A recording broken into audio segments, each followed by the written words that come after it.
Sands of Time. Mga love stories on rewind. Dear M.O.R. Ang pinakamaayo. Pinakautukan, heartthrob ng puso ko. Master Poppy, lahiro jud ka!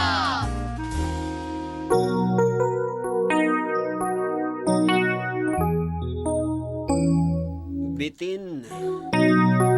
Wala pa ikaw humanan, wala pa nahuman ang storya ni Albert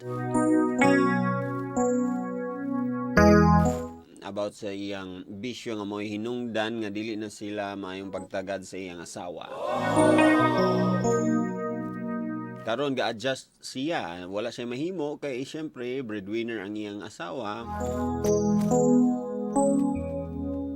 Nanda ko na inon nga sakripisyo kay balo mo na problema pa sa bisyo niya, problema pa sa LDR, problema pa sa kwarta. Patong-patong na, no? And lisod pug kaayo nga kasuk-anan nimo ang tao nga na-aksidente na tungod sa iyang bisyo, di ba? Kapila nimo giingnon nga dili lagi mag-inom, dili mag-inom kay basin maunsa ka diha, basin maunsa pa ni mahitabo diha kay tungod sa inom. Di gyapon, magsige gyapon. Unya karon kung maaksidente masuko kung kasukan. Diba? Dili maayo biya na imong kasukan na aksidente na gani mo pay kasukan nimo, di ba? So wala na kay mabuhat nga ikaw nagbadlong sa una, wala na din kay mabuhat. Niingon para badayon nga wala naman bali ra man ni, hilot ra man ni. Di ba? Nya, ang imong kapungtan ana nga sige ka og badlong, imong kapungtan kay ang iya para sa iya na aksidente siya pero wala ra, okay raw na, uy gamay ra na uy. Na murag bitaw walay pagsisisi nga mag-usab man unta pero murag walay kay sign nga mag-usab, murag gamay ra man ay sis. So pagbot pasabot next time balik ra gyapon ka sa ambisyo. Ay gamay ra ana lugar na. Lagi. Master Pop, ikira man mag-inom basta ibutang lang sa tiyan, di lang sa ulo. Tinuod. Lesson learned, ayaw basta-basta gastuha ang kwarta sa iyong asawa kay wala na magmina og kwarta sa abroad. Mao pud ni. OFW pud ang atong issue, no? Wala ka na sayod sa iyang kahimtang didto para lang naiip ka padala. Unya, di ba sakit kayo nga imo pag yung pagbintangan. Di ba? Say makaisip man gid ta nya makastorya tag di mao. Nya sakit kay na sa ila kay grabe ang sakripisyo. Oh. Pagpundar para malipay siya bisan sa iyang kaminga og kahago ba. Imo pagdudahan pagyud na.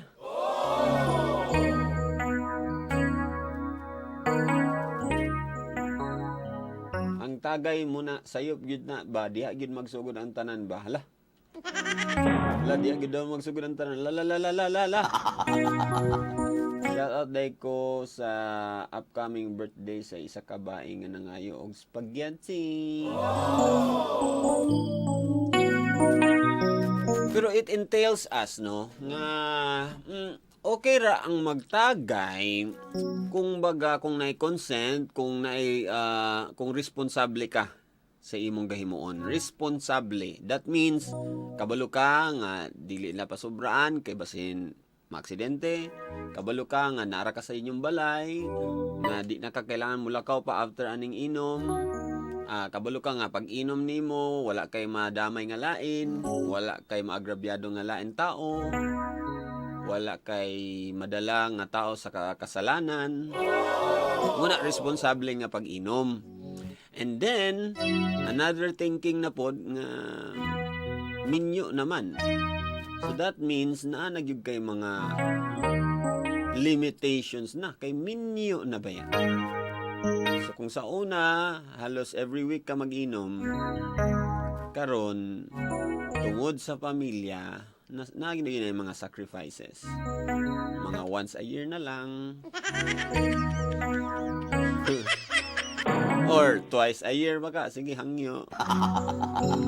Ano? bitang di ko gainom kay dagan kayo kuan ana. Dagan kayo mga negative things nga coming out from that kung ibisyo na nimo. Tawag daw karon sa mga naka-try anabi kanang mga napariha kang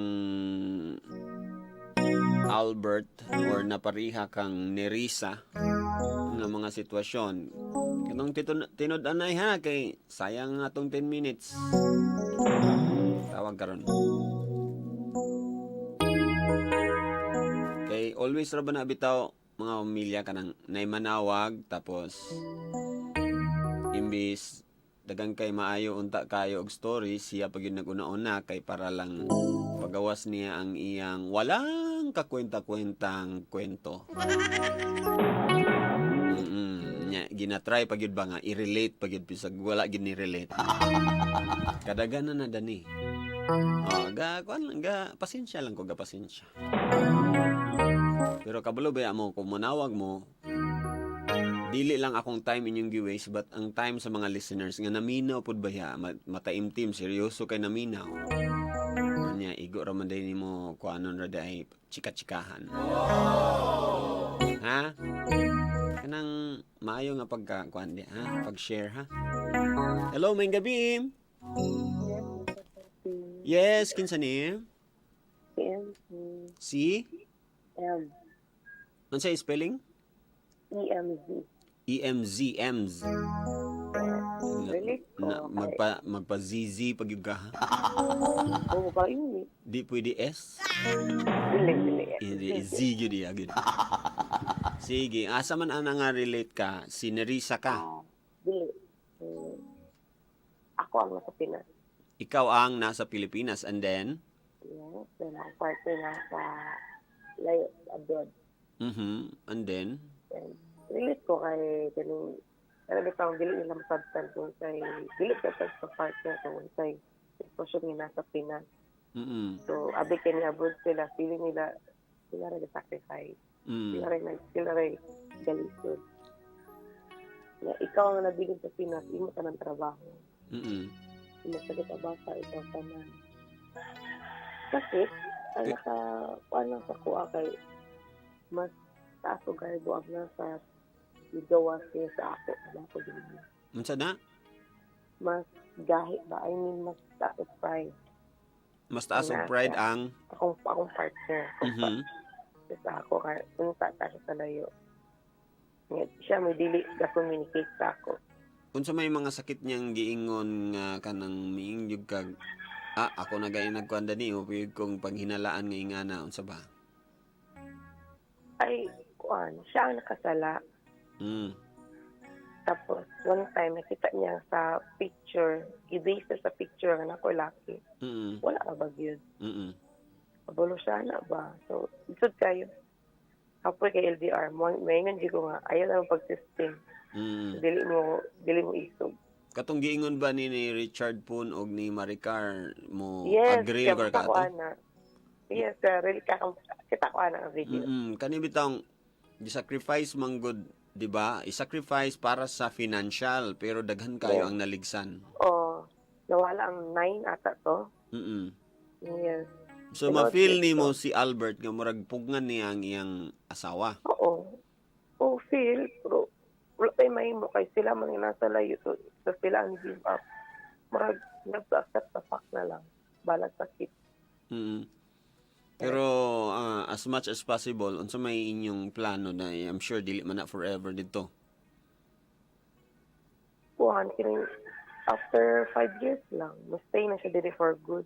So, I don't think mabot pa may anak kayo sa bakakaroon sa sitwasyon yun. Mo ba? Di pwedeng magkuan, magngitag kuan dani. Ako gusto ko na paulit niya. Dili na siya mabalik niya. Dili siya kay for better future lang daw sa mga bata. Pero mo lagi ang kuan no, giingon pa dito ni Richard na wala na sacrifice ang inyong sex life. Sacrifice ang inyong family life kay mga important nga mga dates sa bata o sa inyo mga dates, mga moments, ug mga occasion, wala, dili ninyo mapagsaluhan. Tinuod yun. Ikatulo, diya na dayon sa mahay-mahay kay dili biya dayon na diretso ma-communicate ang dapat i-communicate. Dagang Tapos kaayo. nag-imong partner kay dili ka mo upset sa yang sala. Ikaw pa niya na sala. Lagi so murag na patong-patong na dayon para aning, di ba? Problema ni kuan, bisyo pa, Originally. problema pa, may gani kay walay babae nagpatong. What if mo patong na puning babae? Mao na gyud ni ron, grabe na gyud ning patong-patong. Ay, sa mo karon. Kasakpan mo lang siya ng chat. So, yung istorya, kalingawan na daw, chat na daw tama. Pero, kaya sakpan nga ako sa chat, naging tama. Pero kung what if man ako nasakpan, nagsabot sila, makita sila din sa Pinas. Pinala, ito tayo. Gachat man kapod mo. Nagkakaroon, wala. Kay, tapos kanaliyot na lang niya, ako sala, ikapoy na ko. Ako ang saipan, sir.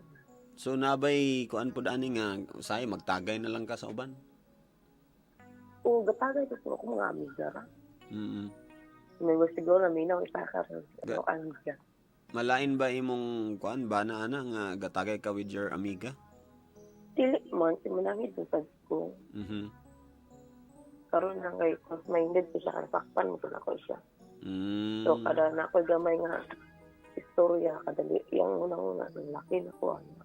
Unsay message nimo sa mga banang bisag nasakpan na tungod kay breadwinner sila, mo na dayon sila na dayon ang hawod? Unsay message nimo? Dili gid sila magilana kay kung oo, breadwinner mo kay hindi mo obligasyon sa mga lalaki, pero dili ko Pasabot. mag-una ka na, kasi sakpan na gani mo, ang na lang. Then it stop na, pero mas better gid, di kay kita temptation para will come. Tungod sa pride na ba nga dili makaangkon diretso. Okay. Wala. Hulat pa. So ako sa ila, ang naminaw sa plano mo abroad. Ayaw na, sinabangan na lang mo diretso pinasabuhi bitaw ta. I also agree. Dili gid ko parang nakoy amiga mo abroad sila. Ako gitambag ayaw mabuhi mo diri sa Pinas. Bahala na lang gid og kana bitang dili gid katong imog yung dream, di ba nga man university gid imong anak. Kumbaga dili na lang sa kato ang imong kuan kung unsa lang say makaya lang gyud. No? Mas maayo man ang nagantos mo basta kay nagduha mo kabuok nagantos diha ang uban. Correct. Kaysa nagantos ang isa didto kay hayahay ang uban dani pero siya antos kay siya didto pero wala gyapon ang ending kay ang resulta dagan sacrifices dagan biya kay mga anak nga di makaila sa mga ginikanan pag abot na dili sila close. True kayo. Yun din pa ko ang duha ka anak. Bisan pag papa di na ma-excite. Bisan pag ginakuanon bitaw na example kinsa nabilin bisan pag dili gasulsulan bisan pag uy, ikuan gyapon love gyud ninyo inyong daddy didto. Ikuan gyud ninyo ana. Bisan pag nganaon, gyud gyapon na igap. Ana gyud psychological. Emotional dili nila matag gyud. Financially rela matag, financial ra gyud. So mo na yung advice dili na lang i-try. Ayaw gyud abroad, ayaw. Ay ba dili mo ready so ayaw gyud ayaw. Kung makita mo sa video ni Richard Punog, Monica Reyes. Ito. Makaingon yun mo. Lesson dito. Mayo. Thank you. Unsay ako may dalit nimo nga request nimo? You made me stronger na lang. You made me stronger. Ano ba? Bye. Okay, thank you. Regine Velasquez na Imong greetings, wala na? Imong mga amiga? Ay, greet ko kay Riza ka. Naginaw karon niya sa sipal ko. TV operator. Ha? Hi, Riz. Unsa siya nga operator? CCTV operator. CCTV. Oh my God, naghubo ra ba ko dari? Sipal ko. Dito ra day. Binakog sa among CCTV na dito. Hi, Riz. Tolog na rin. Ay, karong nagbantay sa CCTV na rin sa. Nag-Dear MOR po day na sila diha. Oo. Ano uy, ba? si Palco, more power! Alam mo naman na yung mga closing prayer para umarito. Okay. Closing prayer na din na siya. Sige, magpiyong na ta mga milya, dungan ta. Salamat ha. Diba? Ayan, salamat. Ako daw yan yung record ako nang i-post sa YouTube ha. Oo. Follow ko sa YouTube. Uy, salamat ka ay. Grabe, sige ba? Grabe, Jud. Thank you. Thank you. Bye. I'll i-play later, ha? Anyways, mga kapamilya, it's 12:01. One caller lang po tayo ngayon. At least, di ba? Dili man, dili related sa tagay, but related sa LDR. Kaya isa man na sa atong mga issue ron, no? Tungod sa tagay, nagka-problema sila, nag-LDR pag yun. Ano?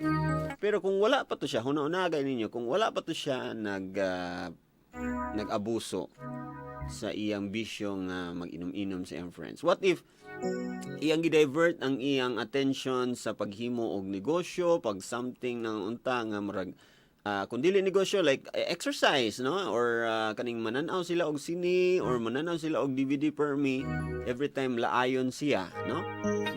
Example, maghimo ba ka siya vlog ana lugar mo ako naisip diretso. 'Di ba? Say for example, nahimong productive ba siya, nalingaw pa siya editing or nagtuon ba ka siya og another skill. Nag-carpenter, nag-unsa ba na siya kana para magawas niya ang iyang mga negative energy didto. O makahimo siya og something out of it, no? Something positive out of negative things. Ngayang ginauna, sometimes man God, we decide nga makaapekto na sa ato. Sana lang when negative things come, mga problema, sana nga tong decision is dapat dili ni makaapekto sa ako, himuon ako ning positive. Ana unta nga tong reaction? Kani gakahitabo man ni sa uban ba? Dapat dili ko masad ani kay di raman ako ang naingani nga problema, no? So kung kaya nila, kaya pud nako. Unsa may akong buhaton bi? Kana solusyon dili kay ang problema kasi gikagkuan nga unsa man ni inom the bay. O nya dili maya na ma solusyonan diretso, di ba na atagan og solusyon sa pag-inom, di ba? Sa imorantian, imorang utok, makuan, relax lugar ana. Pero ang willingness ba, ang willingness nimo nga kana bitang mahimo kang positive ang reaction. Positive ang mahimong reaction sa isa ka trial, isa ka pagsubok. Kay kung muna ang atong himong batasan, I'm sure mas mugaan ang atong kinabuhi, no? Kay di man nato kayo ma-feel ang kabugaton sa mga problema. And then every time na ay problema pagyud, to the point nga mas ma-better na ka, to the point nga mayon ka nga, "Hi Lord, salamat sa problema." Ano bitaw? Di ba? Kinsa man sa ato karon ang magpasalamat sa problema, murag Lord, problema na pod, alaina kay ana man, di ba? Ang normal. Pero wala kaayo gyud niabot sa point kaayo nga makaingon ba mo nga pag abot sa problema mo yung "Hay, salamat Lord na ako'y problema. Kay tungod ani akong problema, mahimo kong better, maka-learn kog something. Tapos nagpasabot Lord nga, buhi pa ko, kay na ako'y problema." Diba? And I'm sure, kung nga naman ko datong attitude, mas mo, di ba? When we are sana? Kung kita gamay ta kay weak ta, when we are weak, God is strong. Tama? Kanang kung natin problema, we are weak, di ba? Tawhanon ragud kaayo na. Di na to kaya. Pero God is strong. Kay dito ta mo kapit sa iya. So, magpasalamat ang anay problema kay basin gipa-remember ta sa mga things na unsay importante gyud ay sa kinabuhi. Kanang ipapakog lang kagkadjot ba? Diba? Ay na ka makaingon nga, uy, naman day pader sa ibabaw kung mapakog ka. Or nanubra naman day ko kung mapakog ka, di ba? At least ma-call imong attention nga, uy, time pa. atras at gamay be kay murag nay sayop gamay ato ning usabon gamay be unsa bay pwede ha. Basta ayaw lang gid pag-dwell diretso sa problem. Munang mag-inom ka kay mag-dwell ka sa problem? No. Solusyon unsa di ay? Unsa di maayo buhaton na ni ba? Kung kailangan makig-istorya masinsinan, di mag-istorya masinsinan.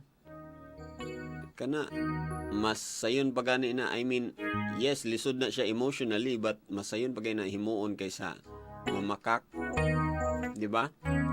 Kaysa mag-deny. Ay pag-istorya na lang mo tinudan ay it will set you free. Lisod yun yung ingani nga sitwasyon kung ato lang kaugalingon rapod ang atong saligan. Tama. Wala na kong igon time mga pamilya. It's 12:07 na. This is Master Poppy saying, don't worry. Be happy. Pag may problema ka, wag mag-alala. Just don't give up. Ayaw lang yun pag-give up. At kung wala ka namang magandang i-comment, huwag ka na lang kumoment, ha? Kasi walang magandang idudulot yan. See you again tomorrow, same time, alas 10 ang Dear MOR after sa MOR University nga magsugod sa alas 8 ng gabi. Ang atong episode tomorrow, November 14 naman day karon. Okay? Ang atong episode, next episode nato is Dear MOR Pagong. Kanang turtle ba? Dear MOR. Para ka kasing pagong ang bagal-bagal mong kumilos. Puro mga palpak pa. Kung umamin ka na lang, edi sana hindi ka nagsisisi ng ganyan. Abangan mamaya sa Dear MOR. Dear MOR. Pago. Murag ko ani siya. Pagong nga kanang hinayon, hinay diskarte ba? Hinay diskarte. Ana siguro no? Ugma na siya sa mga medyo gakahadlok mo diskarte kay masakitan mga lalaki diya. Tomorrow na siya, ha? Alas 10. Taman alas 12. Sa mga single ladies and single moms. Taas inyong mga kamay kay mukis na ko sa inyong ilok.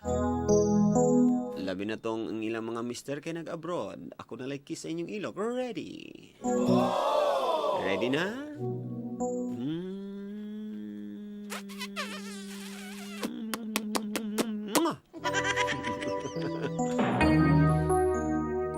And I'll be leaving you with a quote gikan gini sa atong title, atong drama,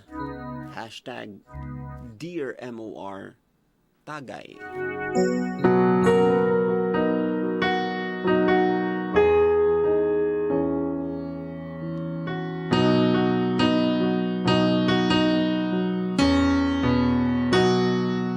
Walay tambal ang pwede para sa mga tao nga gihimong batasan ang iyang mga bisyo.